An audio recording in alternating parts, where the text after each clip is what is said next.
Zach Fowler, welcome back to Albuquerque, Zach. It's good to be home. God, it's good to be home. Seeing you. Just cool thing is, I remember the days back in the after party, hanging out with Steve. Oh, and God, that was such fun times with you. Oh, it was great. One of my first TV show, so great experience for me too. And you were awesome there, and God, I love the way you played. It's been a, I had some great times, and the after party was an amazing learning experience. I tell people, even in Nashville, I tell them about it. We had a TV show. Right. You know what I mean? That's something. We had Bryan Cranston as our guest, and Vince Gilligan, and we had all these incredible people come around, and the music as well. A lot of local talent, some national talent as well. Yeah. But just had it was just an incredible ride, and I enjoyed it. It was a great learning experience, and a great point in my career. Yeah. So some of the stuff I noticed you were playing all kinds of styles. You played some jazz, you played some funk. Mm-hmm. You're playing country now. Yeah. What other styles do you play? My focus right now is obviously the country thing. I'm keeping very busy with the Locash boys, and I studied jazz in college. I played in rock bands. I did the funk and the R&B thing with the James Douglas Show. So, being as well-rounded a musician as you can possibly be is hugely beneficial, and I try to delve into as much as I can, because it can only serve to benefit you. Every time I hear you play, I hear all kinds of styles. I hear some jazz, I hear some funk, I hear some pop, I hear a little bit of everything. Yeah. Do you play guitar also? Badly. This is a weird thing. When I first joined Locash, one of the questions that the boys asked me is like, "Can you play acoustic guitar?" And I was like, "Yeah." It's like, "Great, you're going on the radio tour." I was like, "Oh Jesus." Wow. So I had to learn how to play guitar basically overnight. I dabbled in it and everything like that, but definitely nothing that would consider me a guitar player, an employed guitar player. What are you doing in town? Just visiting family. I had a very rare 2 weeks off from the road, and I was like, I got to go home. I got to visit family. I got to get some green chili, do the typical thing. Obviously, I try to catch up with musician friends of mine that I've known in Albuquerque for a while, because this is where I started and everything. Right. But you get those 2 weeks off, that rare couple of days off, and you want to see family and everything like that. So that's my main purpose here. But I got a few days and just trying to reconnect with my Albuquerque roots. Oh, that's good. I know we talked a little bit about how many dates you're performing. Mm-hmm. So tell me a little about that.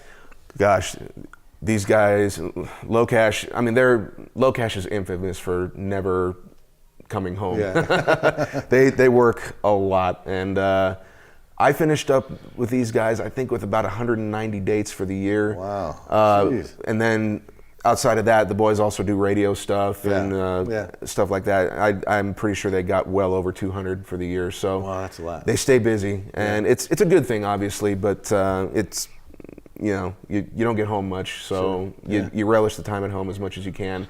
Tell me about how you got hooked up with those guys. When I was out on the road with the James Douglas Show, we would go to these music festivals, these country music festivals, in particular the Country Jam festivals in Grand Junction, Colorado, and Eau Claire, Wisconsin. And we were the side stage entertainment for these country music festivals. We, country over here, and then during the breaks, you'd come over and get your R&B and your funk fix and everything like that, your pop thrown in there as well.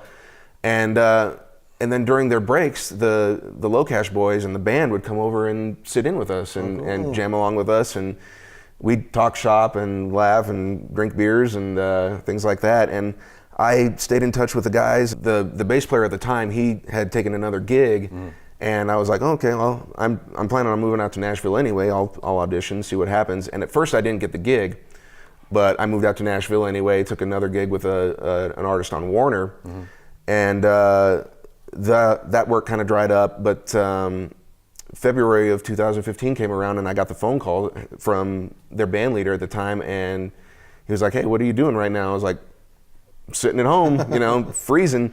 And he's like, "Hey, you want to do a show in New York? I'm not sure if our bass player can make it." I was like, "Yeah, whatever." Yeah. So I figured, if I go there and their bass player shows up, I get a free bus ride to New York, whatever. But if he doesn't show up, I'll do the gig, and there's just do the one-off, and that'll be it.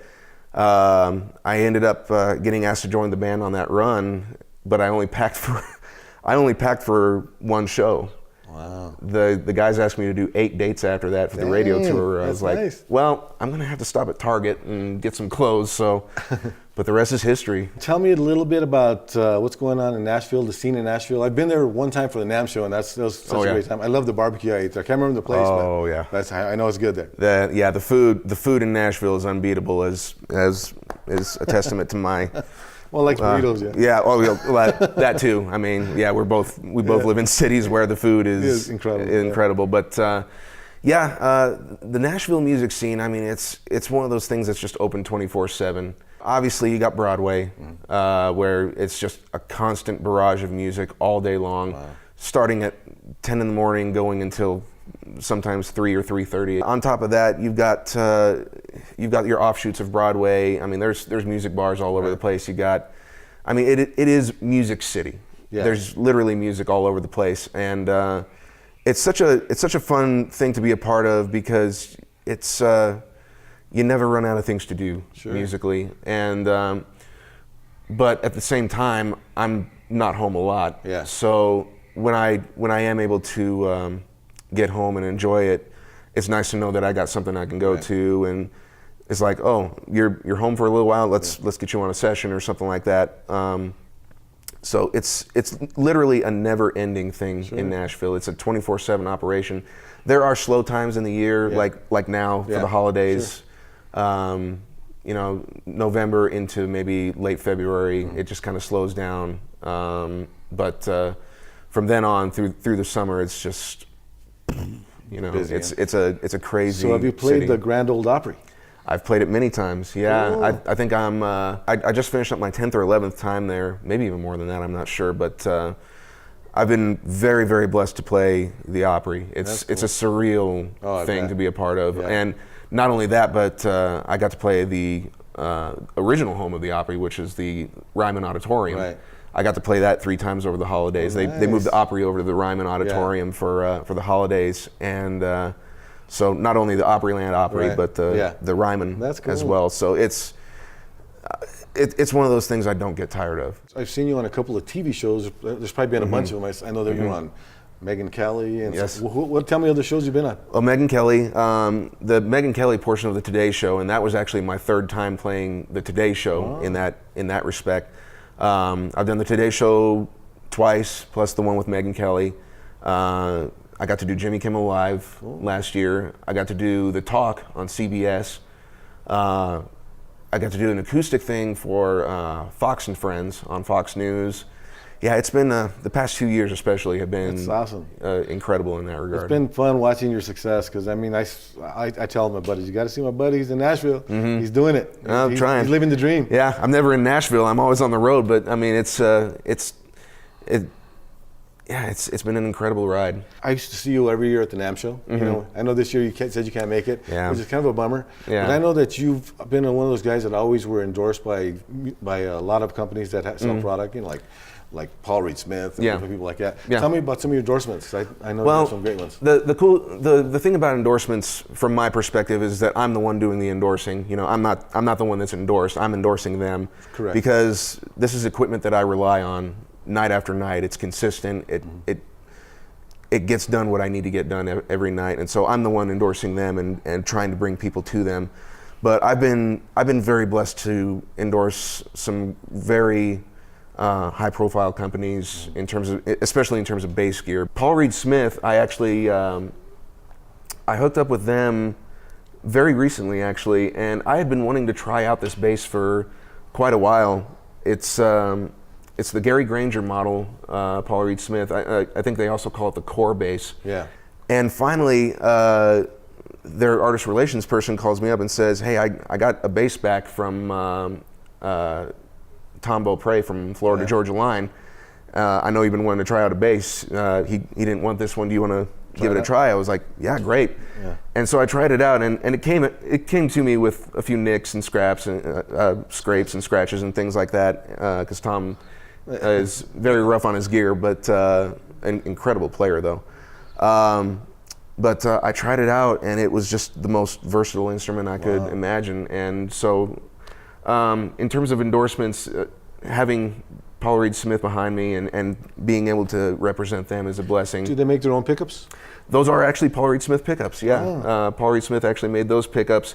One cool thing about this bass, and it was kind of a custom thing that Tom put on, the 3 switches underneath the volume and the bass control there, the 2 here are actually coil tap switches, so you can actually disengage the coil on both the pickups and have it kind of a single coil sound like a jazz bass. Right.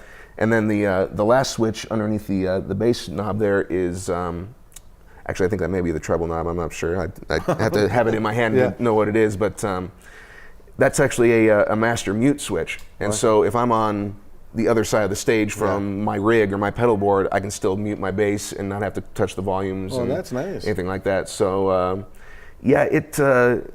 everything with Paul Reed Smith is built in-house, and obviously you know Paul Reed Smith. I mean, it's good stuff. They just do incredible work, and this is obviously no exception. What does something like this go for? The core bass I think is around, that you can probably get in a store for about $3,400. Oh, good.